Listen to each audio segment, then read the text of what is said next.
विधवा की शादी।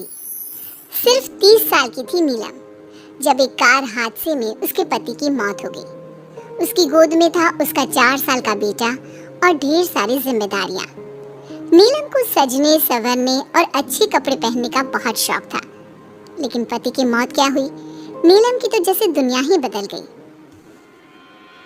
मेरे बेटे को गुजरे हुए अभी 1 साल भी नहीं हुआ और तुमने गुलाबी रंग का कुर्ता पहना हुआ है। तुझे अपने पति के जाने का जरा भी गम नहीं है क्या? ऐसी बात नहीं है मम्मी जी, लेकिन पूरी जिंदगी सिर्फ रोकर तो नहीं गुजारी जा सकती ना। तो क्या करेगी? पार्टियां मनाएगी? अरे एक तो मेरा बेटा मर गया और तुम्हें कोई फर्क ही नहीं पड़ता। मम्मी जी, मेरा भी पति गया है और इस बात से मुझे कितना फर्क पड़ता है मैं आपको बता भी नहीं सकती। लेकिन अगर मैं रोती हूँ तो मेरा 4 साल का बेटा बहुत रोता है, अपने पापा को याद करता रहता है। उसे दिखाने के लिए ही सही मेरा ठीक से रहना बहुत ज़रूरी है। कुछ दिनों के बाद, मम्मी जी मैं नौकरी करना चाहती हूँ। लेकिन उसकी क्या ज़रूरत है? यहाँ घर में रह रहकर मेरा दम घुटता है। पूरा दिन मुझे अपने पति की याद आती है। कुछ देर के लिए ही सही घर से बाहर जाऊंगी तो शायद कुछ अच्छा लगे। ठीक है, जैसा तुम्हारा मन करता है वैसा करो, लेकिन ध्यान रखना ये ज्यादा चटक मटक रंगों के कपड़े पहनकर घर से बाहर जाने की जरूरत नहीं है, वरना दुनिया हमारे बारे में बातें करेंगी। अपनी सास की बात मानकर नीलम सफेद रंग के कपड़े पहनकर ऑफिस जाना शुरू कर देती है। ऑफिस में नीलम की एक सहेली बनती है, दिव्या। नीलम, तुम हमेशा ये सफेद कपड़े पहनकर क्यों आती हो? दिखने में इतनी सुंदर हो, जॉब करती हो, तुम्हें अच्छे से रहना चाहिए। तुम्हें तो पता ही है, 1 साल पहले मेरे पति की मौत हो गई और इसीलिए मेरे ससुराल वालों ने कहा है कि मुझे सिर्फ सफेद कपड़े ही पहनने चाहिए, वरना लोग मुझे गलत समझेंगे। लोगों के हिसाब से तो अपनी जिंदगी जीना ही गलत है, लेकिन तुम कब तक ऐसे रहोगी? जो हो गया उसे भूल जाओ। मेरा भी बहुत मन करता है कि तुम लोगों की तरह रंगीन कपड़े पहनूं, अच्छे कपड़े पहनकर तैयार होकर रहूं, लेकिन फिर मोहल्ले वाले और रिश्तेदार मेरे बारे में उल्टी सीधी बातें बनाने लगते हैं। देखो, तुम जॉब करती हो, तुम्हें लोगों की बातों की परवाह नहीं करनी चाहिए। अगले दिन नीलम जाने के लिए तैयार होती है और रंगीन कपड़े पहन लेती है। ये देखकर नीलम की सास को गुस्सा आ जाता है। देखो बहू, तुम्हें समझाया था ना, अब तुम विधवा हो, तुम्हें ऐसे रंगीन कपड़े नहीं पहनने चाहिए। मम्मी जी, अगर मेरे पति की मौत हो गई तो इसमें मेरी क्या गलती? और सफेद कपड़े पहनने से आखिर क्या हो जाएगा? क्यों नहीं पहन सकती मैं रंगीन कपड़े? क्योंकि सफेद रंग विधवाओं के लिए बना है और तुम्हें रंगीन कपड़े पहनने का अब कोई हक नहीं है। तभी वहाँ पर नीलम की सहेली दिव्या आ जाती है। वो नीलम की सास की सारी बातें सुन लेती है। आंटी जी, विधवा होने का मतलब ये तो नहीं कि इंसान अपनी जिंदगी जीना छोड़ दे और रंगीन कपड़े पहन लेने से क्या हो जाएगा? एक विधवा लड़की बाकी के सारे काम तो करती है ना, खाना खाती है, घर के काम करती है, फिर रंगीन कपड़े क्यों नहीं पहन सकती? वो इसलिए ताकि विधवा होने के बाद किसी दूसरे आदमी की नजर में ना आए। अरे रंगीन कपड़े पहनेगी तो सुंदर लगेगी, फिर कल को आकर कहेगी मुझे दूसरी शादी करनी है, तब हम क्या करेंगे? हाँ तो ठीक है ना, इसमें गलत क्या है? एक विधवा को अपनी जिंदगी जीने का पूरा अधिकार होता है, नीलम को भी है। चलो नीलम, तुम यही कपड़े पहनकर मेरे साथ चलो। नीलम रंगीन कपड़े पहनकर अपनी सहेली दिव्या के साथ ऑफिस चली जाती है। कुछ इसी तरह दिन बीतने लगते हैं, लेकिन अब पति के जाने के बाद नीलम बहुत उदास रहने लगी थी। क्या बात है, तुम इतनी उदास क्यों रहती हो? देखो, नए दोस्त बनाने चाहिए, लोगों से बात करनी चाहिए। तुमने देखा ना, कितनी मुश्किल से सफेद रंग के कपड़ों से मुक्ति मिली है और अब रंगीन कपड़े पहनूंगी, दोस्त बनाऊंगी तो समाज मुझे वैसे ही जीने नहीं देगा। इस मामले में तुम्हें समाज की परवाह नहीं करनी चाहिए नीलम।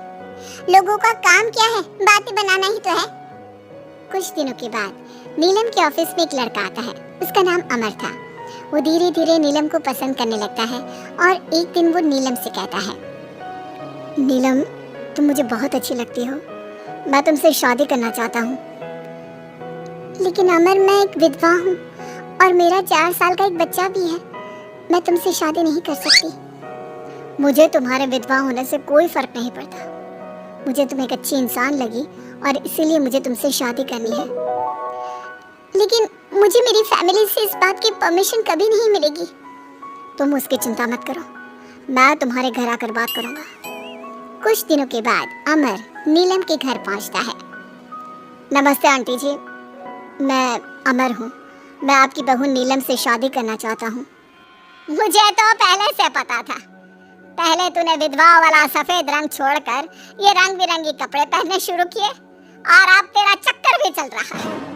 नहीं मम्मी जी, आप गलत समझ रही हैं। मैंने ऐसा कुछ नहीं किया। अगर ऐसा कुछ नहीं किया तो फिर कौन है ये लड़का? और यहाँ हमारे घर तेरे साथ शादी करने की बात करने क्यों आया है? आप नीलम को गलत समझ रही हैं। मैं नीलम को पसंद करता हूँ और उससे शादी करना चाहता हूँ। उसने मुझसे कभी ऐसा नहीं कहा। चले जाओ हमारे घर से। हमारे यहाँ पर विधवा बहुओं की शादियाँ नहीं करवाई जाती। समझ में आई बात? अमर वहाँ से चला जाता है और नीलम की सास उसे बहुत उल्टा सीधा सुनाती है। कुछ दिनों के बाद पड़ोस में एक शादी होती है। वहाँ पर सारी औरतें तैयार होकर आती हैं। नीलम की सास भी उसे वहाँ पर चलने के लिए कहती है।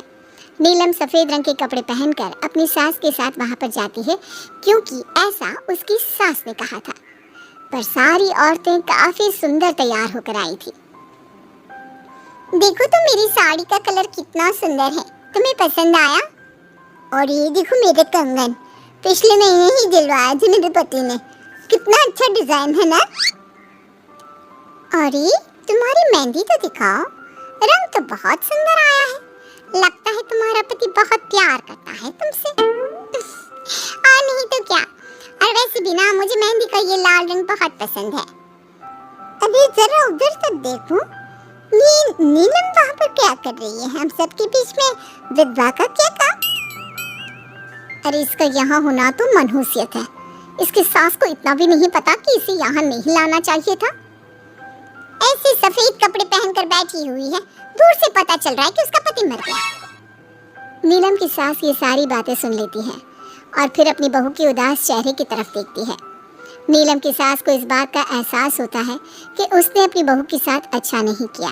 घर आने के बाद, नीलम, जरा मेरे पास आना बेटा। क्या हुआ मम्मी जी? मुझसे कोई गलती हुई है क्या? लो बेटा, बहुत सुंदर सुंदर और रंगीन साड़ियाँ हैं, ये सब तुम्हारे लिए। और सुनो, वो जो लड़का उस दिन घर आया था ना, क्या नाम था उसका? अमर। उसे कहना कि वो मुझसे आकर मिले। लेकिन अचानक क्या हुआ मम्मी जी? सब ठीक तो है ना? आप ये कपड़े मुझे क्यों दे रही हैं? और अमर से क्या काम है? बेटा, मेरे बेटे की मौत के बाद भी तुम मेरा इतना ख्याल रखती हो, नौकरी करती हो, पैसे कमाती हो। आज जब उस शादी में मैंने दूसरे लोगों की बातें सुनी, तब मुझे इस बात का एहसास हुआ कि विधवा होने के बाद भी तुम्हें जीने का अधिकार है। मम्मी जी, मैं कुछ समझी नहीं। देखो बेटा, जो चला गया वो चला गया, लेकिन आज के बाद तुम रंगीन कपड़े पहनोगी, खुश होकर रहोगी। और हाँ, मैं खुद तुम्हारी शादी अमर के साथ करवाऊंगी। लेकिन मम्मी जी, आप ये सब क्यों कर रही हैं? मैं तो आपके कहने पर सफेद कपड़े पहनकर शादी में गई थी। वही तो बेटा, मुझे अच्छा नहीं लगा। और ऐसा तो किसी किताब में नहीं लिखा कि विधवा होने के बाद एक लड़की को सिर्फ सफेद कपड़े पहनने चाहिए। अगर तुम ससुराल में रहकर अपनी जिम्मेदारी उठा सकती हो, तो फिर अपनी जिंदगी में सारी खुशियों पर भी तुम्हारा अधिकार है। नाचने वाली से शादी। दिनेश एक बार अपने दोस्त अमर की शादी में उसके गांव गया। दिनेश और उसके दोस्त शादी में जमकर मजे कर रहे थे। अमर की शादी में एक नाचने वाली लड़की भी आई थी, जिसका नाम था अमृता। उसका नाच देखकर वो लड़की दिनेश को बहुत पसंद आ जाती है। जब वो लड़की शादी में डांस करके वहाँ से जाने लगती है, तो दिनेश उसके पास जाता है। देखो, तुम मुझे बहुत पसंद हो, तुम बहुत अच्छा डांस करती हो।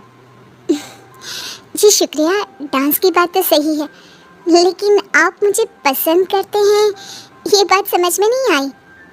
इसमें समझना कैसा? मैं तुमसे शादी करना चाहता हूँ। हाँ? आपको पता नहीं क्या, मैं नाचने वाली हूँ और हम जैसी लड़कियों से कोई शादी नहीं करता। बहुत लड़के आते हैं तुम्हारी तरह बातें बनाने वाले, शादी की प्रपोजल्स लेकर लेकिन शादी कोई नहीं करता। कौन करेगा मुझसे शादी? मैं सच कह रहा हूँ, मैं सच में तुम्हें बहुत पसंद करता हूँ और तुमसे शादी करना चाहता हूँ। मुझे तुम्हारी बात पर बिल्कुल भरोसा नहीं। अगर तुम सच में मुझसे शादी करना चाहते हो तो अपने माँ बाप को साथ में लेकर आना। मैं तुम्हें यहीं इसी गांव में मिलूंगी, ये मेरा पता है। शादी होने के बाद दिनेश अपने घर लौट आता है। अपनी माँ के पास जाकर कहता है, माँ, मैं अमृता नाम की एक लड़की को बहुत पसंद करता हूँ, उससे शादी करना चाहता हूँ। अरे बेटा, लेकिन ये अमृता है कौन? किसकी बेटी है? कैसा घर बार है, कुछ बताओ भी। बस सीधे आकर शादी की बात कर रहे हो। वो क्या है ना, वो लड़की एक नाचने वाली लड़की है। मेरे दोस्त अमर की शादी में मैंने उसे नाचते हुए देखा था। क्या? नाचने वाली लड़की? नहीं नहीं नहीं, नाचने वाली लड़की को हम अपने घर की बहू नहीं बना सकते। लेकिन माँ, मैंने उससे वादा किया है, मैं उसी से शादी करूँगा। वादा करने से पहले अपने माँ बाप से पूछना जरूरी नहीं समझा? किसी भी नाचने वाली को ऐसे शादी का वादा करके चले आए। लेकिन पापा, एक बार आप उससे मिल तो लीजिए, क्या पता आपको भी वो पसंद आ जाए। दिनेश के माँ और पापा दिनेश और अमृता की शादी के लिए तैयार नहीं होते। एक दिन दिनेश के मम्मी पापा अपने गांव से बाहर कहीं जा रहे होते हैं। तभी अचानक से एक गाड़ी वाला दिनेश के पापा के स्कूटर को टक्कर मारकर चला जाता है। दिनेश के मम्मी और पापा दोनों सड़क पर घायल होकर गिर जाते हैं।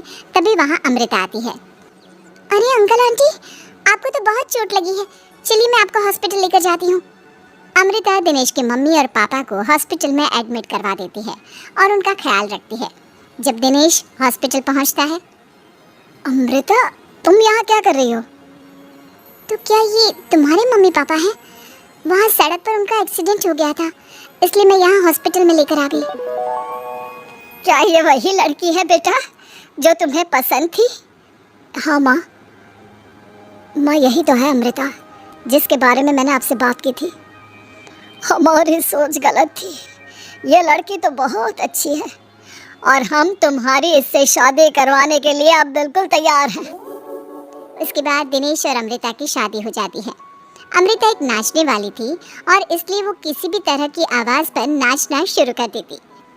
एक दिन जब वो किचन में खाना बनाते वक्त झूम झूम कर नाच रही थी।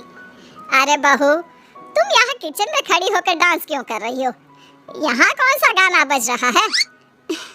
मम्मी जी, वो कुकर की सीटी का म्यूजिक है ना, बस उसी पर डांस कर रही थी। आप भी सुनिए ना, कितना अच्छा म्यूजिक है। अरे अब कुकर की सीटी पर कौन डांस करता है? अजीब नाचने वाली बहू मिली है। माना दिल की अच्छी है, लेकिन कुकर की सीटी पर भी नाचती है। भगवान भला करे। कुछ दिनों बाद दिनेश के पड़ोस वाले घर में कंस्ट्रक्शन का काम चल रहा था और सारा दिन मजदूरों के हथौड़े चलाने की आवाज़ आती रहती। उस आवाज़ की वजह से अमृता घर का सारा काम छोड़कर डांस करती रहती। ये देखकर दिनेश के पापा कहते हैं, बेटा, तुम नाचने वाली बहू तो ले आए, लेकिन ये तो हथौड़ों की आवाज़ पर भी डांस करती है। और बेटा अपने घर का काम बिल्कुल छोड़ दिया है, सारा दिन बस मजदूरों के औजारों की आवाज़ पर डांस करती रहती है। कल मैंने एक गिलास पानी मांगा था तो मुझसे कहती है, पापा बाद में देती हूँ, अभी तो डांस कर रही हूँ मैं, डिस्टर्ब मत करो। माँ पापा, आपकी बात सही है, अमृता के ऊपर तो डांस करने का नशा कुछ ज़्यादा ही सवार हो गया है।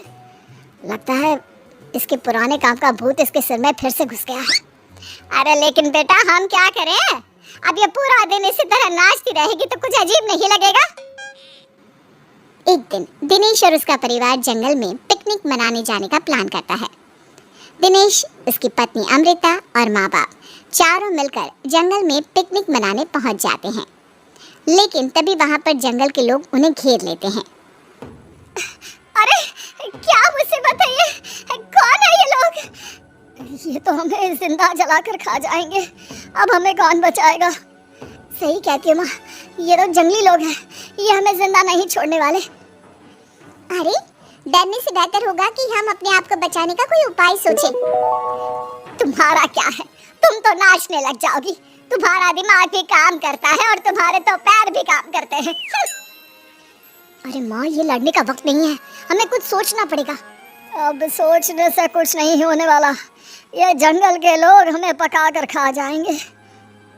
वो जंगली लोग दिनेश और उसके परिवार के हाथ पैर बांधकर उन्हें मारने की तैयारी करने लगते हैं, लेकिन उससे पहले वो आग जलाकर जोर शोर से नाचते हैं। उन्हें नाचता देखकर अमृता के अंदर की नर्तकी भी बाहर आ जाती है और वो पेड़ से बंधे बंधे ही जोर जोर से अपने पैरों से ठुमके लगाने लगती है। तभी एक जंगली बोल पड़ता है, लड़के, तुम यहाँ पेड़ से बंधे बंधे क्यों नाच रही हो? क्योंकि मुझे तुम जंगलियों से ज्यादा अच्छा डांस करना आता है। अरे जाओ जाओ, हम जितनी तेज डांस करते हैं उतना तो तुम कर ही नहीं सकती। लगा लो शर्त। अच्छा ठीक है, लगी शर्त।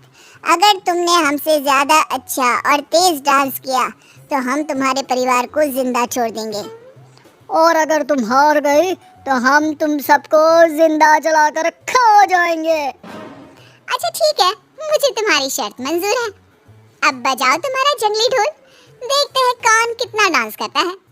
वो जंगली लोग जोर जोर से ढोल बजाकर नाचना शुरू कर देते हैं। दिनेश और उसका परिवार उनके नाच की स्पीड देखकर दंग रह जाता है। अमृता भी उनके साथ बराबर से नाचने की कोशिश कर रही थी। धीरे धीरे अमृता ने अपने डांस की स्पीड को कम कर दिया। क्या हुआ, हवा निकल गई तुम्हारी? बढ़िया है हमसे जीतने वाली। बस 1 मिनट रुक जाओ, तुमको तो मैं अभी बताती हूँ। अब तक अमृता धीरे धीरे नाच रही थी ताकि वो सारे जंगली थक जाए और अमृता बाद में जोर जोर से डांस करके उन्हें हरा दे। और ऐसा ही हुआ। अमृता ने अब तेज स्पीड से नाचना शुरू कर दिया। सारे जंगली अब तक थक चुके थे। देखा, अब पता चला कौन ज्यादा अच्छा और तेज नाच सकता है। हाँ हाँ, तुम ही हमसे ज्यादा अच्छा और तेज डांस करती हो। हमने मान लिया, बहुत थक गए, बस भी करो। अरे अभी कहाँ से बस करो, तुम कहो तो मैं दिन रात लगातार नाच सकती हूँ। हम तुम्हारे आगे हार मानते हैं, तुम अपने परिवार को लेकर यहाँ से चली जाओ। देखा माँ, आज नाचने वाली बहू ने हम सबकी जान बचा ली।